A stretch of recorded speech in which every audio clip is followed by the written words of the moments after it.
In today's video, I'm going to teach you how to change Outlook language.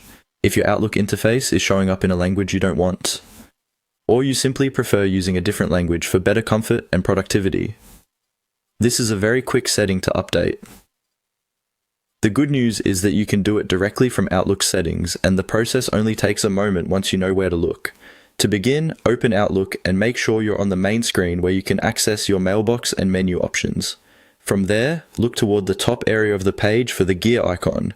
This is the Settings button, and it's where Outlook keeps many of the options that control how your account looks and behaves. Go ahead and click on the gear icon to open the Settings panel.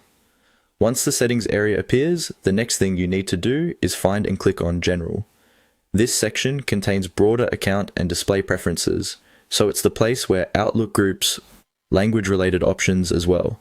If you don't immediately see everything, just take a second to look through the settings categories carefully. The layout can vary slightly depending on the version of Outlook you're using, but General is the section you want. After that, click on Language. This is where you can view and manage the language Outlook uses for its interface. In this section, you'll typically be able to choose the language you want from the available options.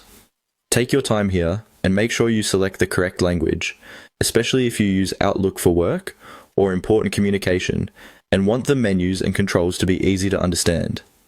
Once you've selected your preferred language, Outlook may apply the change right away, or it may prompt you to save the setting or refresh the page. If needed, follow the on-screen prompt so the new language can take effect properly. If you don't notice the change immediately, try reloading Outlook or signing out and back in again. That's all it takes to change the language in Outlook. It's a simple adjustment, but it can make a big difference in how comfortable and efficient your experience feels.